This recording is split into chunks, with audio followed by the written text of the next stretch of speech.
الحمدللہ رب العالمین والصلاة والسلام علی رسولہ الکریم۔ آج انشاءاللہ ہم سورۃ الانبیاء کا آخری حصہ جو آیت نمبر 105 سے شروع ہو کر 112 پر ختم ہو رہا ہے، انشاءاللہ اس کی ہم آج ترجمہ اور مفہوم سمجھنے کی کوشش کریں گے۔ آپ بھی کوئی بات سمجھ میں نہ آئے تو سوال جواب گروپ جو بنایا ہے اس میں سوال آپ بھیج سکتے ہیں، مزید اس پر ڈسکشن بھی ہو سکتی ہے، تو یہ بہتر ہے بات سمجھنے کے لیے۔ قرآن مجید بھی اپنے سامنے نکال لیجئے تاکہ آپ صحیح طریقے سے آیات کو اپنے سامنے دیکھ سکیں۔ اعوذ باللہ السمیع العلیم من الشیطان الرجیم من حمزہ ونفخہ ونفثہ، بسم اللہ الرحمن الرحیم۔ وَلَقَدْ كَتَبْنَا فِي الزَّبُورِ، ہم نے لکھ دیا زبور میں۔ زبور اللہ نے داؤد علیہ السلام پر نازل کی، اور مفسرین کہتے ہیں کہ یہ زبور جو ہے یہ نغمات ہیں بڑے خوبصورت۔ آج بھی زبور کے نام سے چیز موجود ہے، لیکن اتنی تبدیلیاں ہو گئی ہیں پچھلی کتابوں میں کہ ہم یقین سے نہیں کہہ سکتے کہ یہ وہی زبور ہے۔ بہرحال یہ بات اب بھی لکھی ہوئی موجود ہے جو اللہ نے یہاں نقل کی۔ من بعد ذکر، نصیحت کرنے کے بعد، ذکر کے بعد، لوگوں کو سمجھانے کے بعد۔ اور بات کیا لکھی گئی ہے دیکھیے کتنی اہم ہے، اللہ نے اس بات کو زبور کے حوالے سے بیان کی تاکہ یہ اہمیت واضح ہو جائے کہ یہ فیصلہ آج کا نہیں، پچھلے انبیاء کے ساتھ جو وحی آئی ہے اس کے اندر بھی یہ بات لکھی ہوئی ہے۔ اور بات یہ ہے کہ ان الارض یرثها عبادی الصالحون، کہ بے شک زمین کے وارث ہوں گے نیک لوگ۔ نیک لوگ زمین کے وارث ہوں گے، ان کی وراثت اللہ نے لکھ دی ہے۔ یہ کون سی زمین ہے؟ ظاہر ہے یہ زمین تو نہیں ہے، کیونکہ اس زمین کے اندر تو قانون کچھ اور ہے۔ یہاں تو اللہ تعالیٰ سورۃ آل عمران میں فرماتا ہے وَتِلْكَ أَيَّامُ نُدَاوِلُهَا بَيْنَ النَّاسِ، کہ ہم لوگوں کے درمیان یہ دن تبدیل کرتے رہتے ہیں۔ یہاں تو کفار تک کو اللہ نے حکومت دی۔ موسیٰ علیہ السلام فرعون کے پاس گئے جو بڑے اقتدار میں تھے، فرعون، نمرود، حامان، حتیٰ کہ محمد رسول اللہ صلی اللہ علیہ وسلم کے مقابلے میں ابو جہل اور ابو لہب سردار تھے اپنی قوم کے۔ تو یہ زمین کی وراثت جو ہے اس سرزمین کی تو ممکن نہیں ہے۔ ان لوگوں نے ظلم کیا جنہوں نے ان آیات سے یہ ثابت کر دیا کہ نہیں، زمین کی اہلیت جس کے اندر ہوگی ہم اس کو زمین کا وارث بنائیں گے۔ یہ وراثت جو ہے یہاں تو اللہ نے وراثت کہی ہے، یہاں یہ نہیں کہا کہ وہ سمجھدار لوگ، بلکہ فرمایا کہ یہ لوگ کیسے ہوں گے؟ صالحون، صالح ہوں گے، نیک ہوں گے، ایمان اور عمل صالح کرنے والے ہوں گے۔ یہ زمین کون سی ہے اس کا تذکرہ اللہ تعالیٰ نے سورۃ ابراہیم میں کیا۔ اللہ فرماتا ہے، یہ سورۃ ابراہیم ہے، آیت نمبر اس کی 48 ہے، جس میں اللہ فرماتا ہے یوم تبدل الارض، جس دن زمین بدل دی جائے گی، غیر الارض، دوسری زمین سے، والسماوات، اور آسمان بھی بدل دیے جائیں گے۔ وہ دن آنے والا ہے جب یہ زمین اور اس کے احکامات ختم ہو جائیں گے، نئی زمین ہوگی، اللہ تبدیل کر دے گا اس زمین کو، اور تبدیل کرنے کے بعد اس کا وارث اہل ایمان کو بنائے گا۔ اس کے اندر کفار کے لیے، غیر صالح لوگوں کے لیے، اللہ کے باغیوں کے لیے کوئی وراثت نہیں ہوگی۔ اس لیے دیکھیے اللہ تعالیٰ اہل ایمان کا قول نقل کرتے ہیں جب وہ جنت میں جائیں گے۔ یہ سورۃ زمر ہے، آیت نمبر 74 ہے۔ فرمایا وَقَالُوا الْحَمْدُ لِلَّهِ، اور وہ کہیں گے تمام تعریفیں، تمام شکر اللہ کے لیے ہے، الذی صدقنا وعدہ، جس نے ہم سے اپنا وعدہ سچا کر دیا۔ ہمیں اللہ تعالیٰ نے دوبارہ زندہ کر دیا، حساب و کتاب کے امتحان میں ہمیں پاس کر دیا۔ وَأَوْرَثْنَا الْأَرْضَ، اور ہمیں زمین کا وارث بنا دیا۔ یہ کب کہیں گے؟ جنت میں جانے کے بعد۔ اور یہ زمین کے بارے میں دیکھیے کیسے وراثت ہوگی، نَتَبَوَّأُ مِنَ الْجَنَّةِ حَيْثُ نَشَاءُ، ہم اس جنت میں جہاں چاہتے ہیں ہم اپنا ٹھکانہ بنا لیتے ہیں۔ اور پھر خوبصورت بات فرمائی اللہ نے، فَنِعْمَ أَجْرُ الْعَامِلِينَ، عمل کرنے والوں کا اجر کتنا اچھا ہے۔ یہ وراثت یہاں تو نہیں ملتی عمل کرنے والوں کو، نیک لوگوں کو زمین کی وراثت دنیا کے اندر نہیں ملی، یہ کہاں ملی ہے؟ یہ جنت میں ملی ہے۔ اور دیکھیے یہ وراثت ہمیشہ ہمیشہ کی وراثت ہوگی۔ یہاں تو ہم 5-10 مرلے کے مکان کے لیے تڑپتے ہیں اور چاہتے ہیں کہ بس ہم اس مکان کو بنا لیں، لیکن ابھی مکان بن رہا ہوتا ہے کہ موت کا فرشتہ آ جاتا ہے، انسان مر جاتا ہے۔ وہ پچھلے اس مکان پر لڑتے ہیں بیٹے اور بیٹیاں، کوئی بیٹیوں کو حصہ نہیں دینا چاہتا، کوئی بیٹے جو ہیں آپس میں لڑائی کرتے ہیں، قبضہ کرنا چاہتے ہیں، بس اسی میں وہ ان کی زندگی گزر جاتی ہے۔ لیکن وہاں اللہ تعالیٰ ان کو وارث بنائے گا اور وہ اللہ کا شکر ادا کریں گے کہ اللہ تیرا شکر ہے کہ تو نے ہمیں زمین کا وارث بنایا۔ تو یہ زمین بدل دی جائے گی، ایسی زمین ہوگی جس میں کوئی پہاڑ نہیں، کوئی ایسی نشیب و فراز نہیں، بلکہ پھیلی ہوئی زمین ہوگی، اور جنت کی وہ نعمتیں ہوں گی کہ ہم تصور بھی نہیں کر سکتے۔ اس کا وارث اہل ایمان کو بنا دیا جائے گا۔ اور اس کے بعد اللہ فرماتا ہے، ان فی ھذا بلاغا لقوم عابدین، بے شک اس میں ایک بہت بڑی خبر ہے کن لوگوں کے لیے؟ جو اللہ کی بندگی کرنے والے، یعنی یہ خوشخبری ہے، اور ان لوگوں کے لیے یہ بڑی خبر ہے کہ جو اللہ پر ایمان رکھتے ہیں اور سمجھتے ہیں کہ یہ شریعت اللہ نے نازل کی ہے، اور اس شریعت کے مطابق ہم نے اپنی زندگی بسر کرنی ہے، ہم نے اللہ کی بندگی کرنی ہے، ان کے لیے بڑی خبر ہے۔ پچھلی بات بھی یہ تھی کہ وہ عمل کرنے والوں کے لیے، اب یہ عمل کرنے والے، یہ اللہ کے نیک بندے، یہاں بھی کہا لقوم عابدین، عبادت کرنے والی قوم۔ ابھی عبادت کرنے والی قوم جو ہے، ان کے لیے خوشخبری ہے کہ یہاں 70-80 سال گزارا کر لو، یہاں تمہارا مکان بنا یا نہیں بنا، اس سے کوئی بحث کرنے کی ضرورت نہیں، اس پر پریشان ہونے کی ضرورت نہیں، مرتے ہی تم جنت میں چلے جاؤ گے، اور جنت کی نعمتیں جو ہیں وہ تمہارے لیے ہوں گی، تمہیں ان کا وارث بنا دیا جائے گا۔ دیکھیے جنت میں آدمی جائے گا تو اس وقت جب یہ حساب و کتاب ہو جائے گا، لیکن خوشخبریاں پہلے ہی سے ملنا شروع ہو جائیں گی۔ شہداء کے بارے میں صاف اللہ نے کہا کہ وہ جنت کے اندر عیش کر رہے ہیں، ایک دوسرے کو مبارکباد دے رہے ہیں، پچھلوں کے بارے میں دعائیں کر رہے ہیں کہ اللہ وہ بھی جلدی سے ہمارے پاس پہنچ جائے۔ تو شہید جو ہے اس کی زندگی ایسی خوبصورت زندگی ہے کہ اس کی روحوں کو پرندوں کے جسم میں ڈال کر اللہ جنت میں پھراتا ہے، جہاں چاہتے ہیں جنت کی نعمتیں وہ دیکھتی ہیں ان کی ارواح۔ تو یہ چیز اہل ایمان کو حوصلہ دیتی ہیں کہ دنیا میں ہم بھوکے مر جائیں، ہمیں لوگ بموں سے مار دیں، فاسفورس بم برسا کر ہمارے ہاتھ اور پاؤں جلا دیں، جسم جلا دیں، لیکن مرتے ہی اللہ کی وہ نعمتیں ہیں جس کا ہم تصور نہیں کر سکتے۔ تو اللہ فرماتا ہے کہ اس میں پیغام ہے، بہت بڑی خبر ہے اللہ کی بندگی کرنے والوں کے لیے۔ وَمَا أَرْسَلْنَاكَ، اور نہیں بھیجا ہم نے آپ کو، إِلَّا رَحْمَةً لِّلْعَالَمِينَ، مگر عالمین کے لیے رحمت بنا کر۔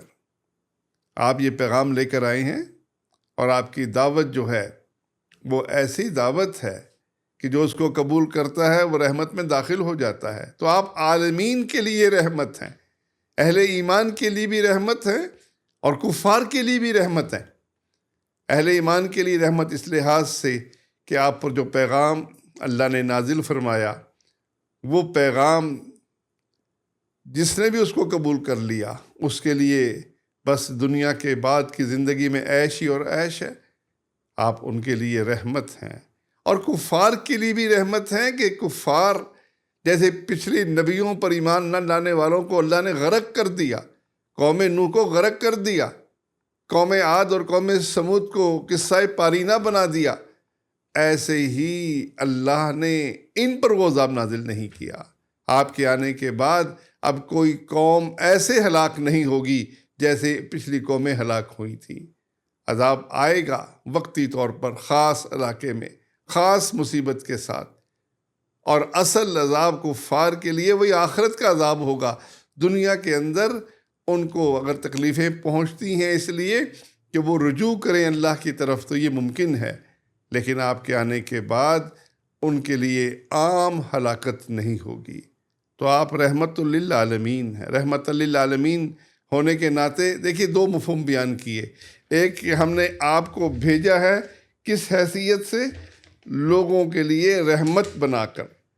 آپ کی ذات تمام جہانوں کے لیے سراسر رحمت ہے، اور مومنین پہ نہایت شفقت کرنے والے آپ کے بارے میں سورۃ توبہ کے بارے میں اللہ تعالیٰ فرماتے ہیں کہ آپ اہل ایمان پر بڑے مہربان ہیں، حتیٰ کہ کفار پر بھی آپ مہربان تھے، آپ چاہتے تھے یہ ایمان لے آئیں، اور اللہ آپ کو تسلی دیتے ہوئے فرماتا ہے کہ کیا آپ اپنے آپ کو ہلاک کر دیں گے اس غم میں کہ یہ ایمان نہیں لاتے۔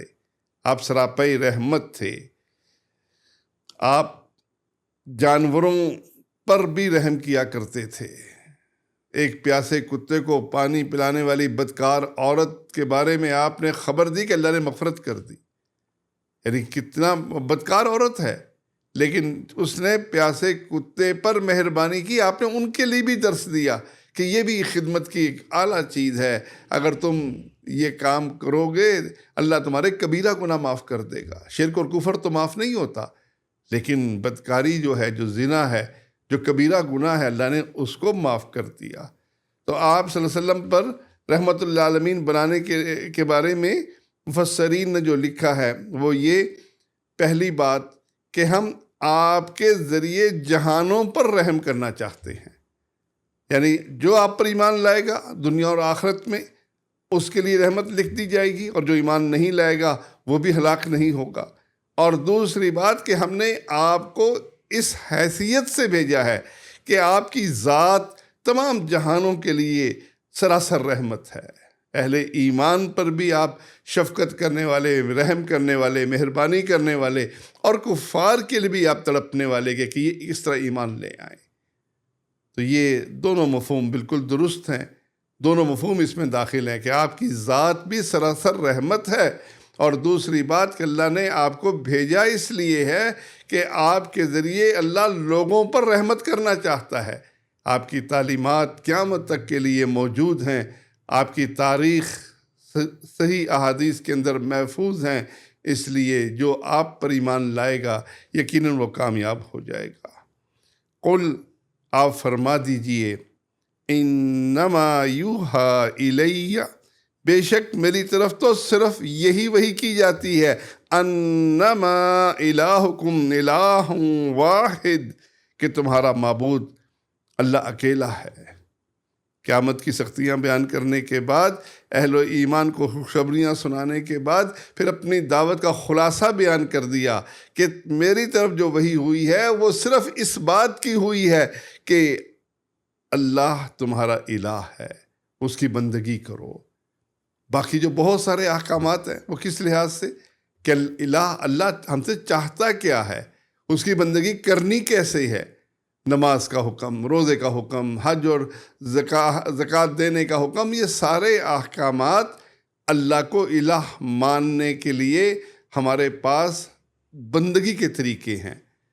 اور اس کے ساتھ سود کے احکامات، معاشرے کے اندر رہتے ہوئے مسلمانوں سے تعلقات، کفار کے ساتھ تعلقات، وہ ساری کی ساری شریعت جو آپ پر وحی ہوئی ہے، یہ اس کا خلاصہ یہ ہے کہ آپ پر وحی ہونے کا خلاصہ یہ ہے کہ آپ اللہ کو معبود واحد مانیں، اللہ کی طرف یہ دعوت دے کہ وہ اکیلا معبود ہے۔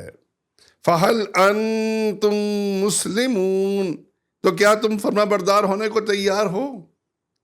یہ پھر دھمکی دے کا انداز ہے کہ دیکھو آپ کو تو رحمت للعالمین بنا کر بھیجا، آپ کی دعوت کا خلاصہ یہ کہ اللہ کو الہ مانو، اب تم کیا اس بات کو تسلیم کرنے پر تیار ہو؟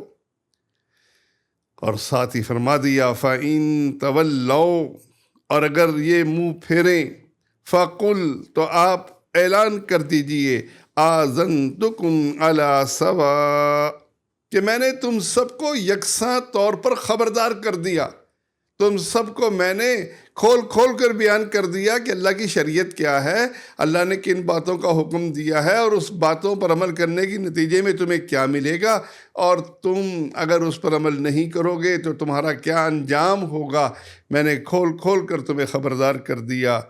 وَإِنْ أَدْرِي، اور میں نہیں جانتا، اقریب، کیا وہ قریب آ چکا، ام بعید، یا بہت دور ہے، ما توعدون، جس کا تم وعدہ دیے جا رہے ہو۔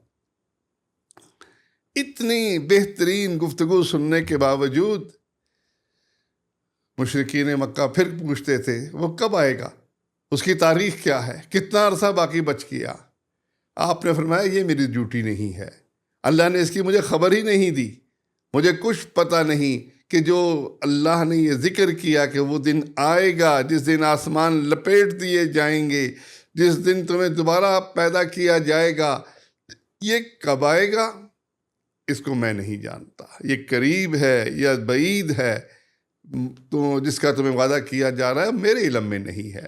اس سے ثابت ہو گیا کہ آپ کو آخرت کی ڈیٹ کا علم نہیں تھا، اور آپ ڈیٹ دینے نہیں آئے تھے، آپ تو اس دن سے خبردار کرنے آئے تھے کہ دیکھو خبردار ہو جاؤ، تیاری کر لو، اس دن تم نے اللہ کے حضور پیش ہونا ہے۔ اِنَّهُ يَعْلَمُ الْجَهْرَ مِنَ الْقَوْلِ، بے شک وہ جانتا ہے جو تم زور سے بات کرتے ہو، وَيَعْلَمُ مَا تَكْتُمُونَ، اور جو اپنے دل کے اندر تم چھپاتے ہو وہ اس کو بھی جانتا ہے۔ اس کی نظروں سے تمہارا جرم چھپ نہیں سکتا، تم چاہے کوئی حرکت اعلانیہ کرو یا چھپ کر کرو، وہ ہر بات کا علم رکھتا ہے۔ جب وہ ہر بات کا علم رکھتا ہے تو پھر ہر بات کا حساب بھی لے گا۔ وَإِنْ أَدْرِي، اور میں نہیں جانتا، لَعَلَّهُ، شاید کہ وہ فتنہ ہو تمہارے لیے، آزمائش ہو، لکم تمہارے لیے، وَمَتَاعٌ إِلَىٰ حِینٍ، اور تھوڑی دیر کے لیے فائدہ اٹھانا ہو سکتا ہے جو تمہیں اس کی وہ جو عذاب نہیں آ رہا تو ہو سکتا ہے تمہارے لیے آزمائش ہو کہ یہ تمہیں مہلت مل رہی ہے، یہ اس سے تم فائدہ اٹھاتے ہو یا نہیں اٹھاتے۔ تم اس کی ڈیٹ کے انتظار کے بغیر اس وقفے سے جو اللہ نے تمہیں دیا ہوا ہے، تم اللہ کی بات کو مانتے ہو یا شیطان کی بندگی کرنی ہے، تو مجھے نہیں معلوم کہ یہ تمہیں مہلت کیوں ملی ہوئی ہے۔ وَمَتَاعٌ إِلَىٰ حِینٍ، اور تھوڑی مدت کے لیے فائدہ اٹھانے کے لیے مہلت ملی ہے، یہ نہ سمجھو کہ مستقل مہلت ہے، کیونکہ ان کے سامنے بھی ان کے بڑے مرتے تھے، جب بڑوں کو مرتا ہوا دیکھتے تھے ان کی مہلت ختم ہوتی نظر آ رہی تھی، تو اللہ نے کہا کہ یہ تو تمہیں تھوڑی دیر کے لیے مہلت ہے، انفرادی طور پر بھی اور اجتماعی طور پر بھی وہ دن لازمی آئے گا، اس دن تمہیں احساس ہوگا کہ ہم کس گھاٹے کی زندگی گزارتے رہے۔ پھر فرمایا قال، کہا، رب احکم بالحق، اے میرے رب حق کے ساتھ فیصلہ کر دے۔ اللہ کے نبی کو دعا سکھائی اور ان سے کہلوایا کہ اللہ سے دعا کرو کہ ہمارے اور ان کے درمیان حق کے ساتھ فیصلہ کر دے۔ اور اللہ نے مشرکین مکہ کو جنگ بدر میں جس طریقے سے ذلیل و رسوا کر کے ان کا قتل عام کروایا، سردار مارے گئے، بڑے بڑے سردار جو ان کے تھے وہ سارے کے سارے میدان جنگ میں قتل ہوئے، اور جب وہ قتل ہو گئے تو اللہ کا فیصلہ آ گیا، یہی اللہ کا فیصلہ تھا ان کے درمیان۔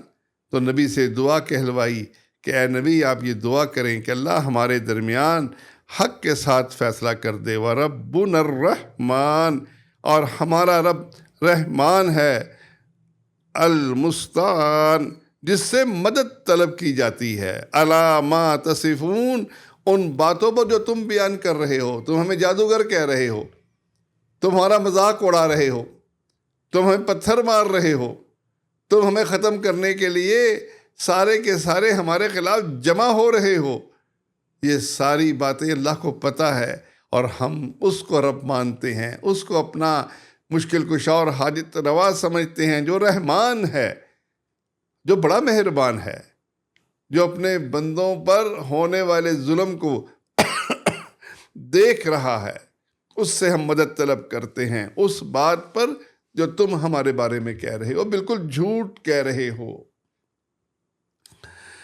تو یہ سورۃ الانبیاء کی آخری آیت تھی۔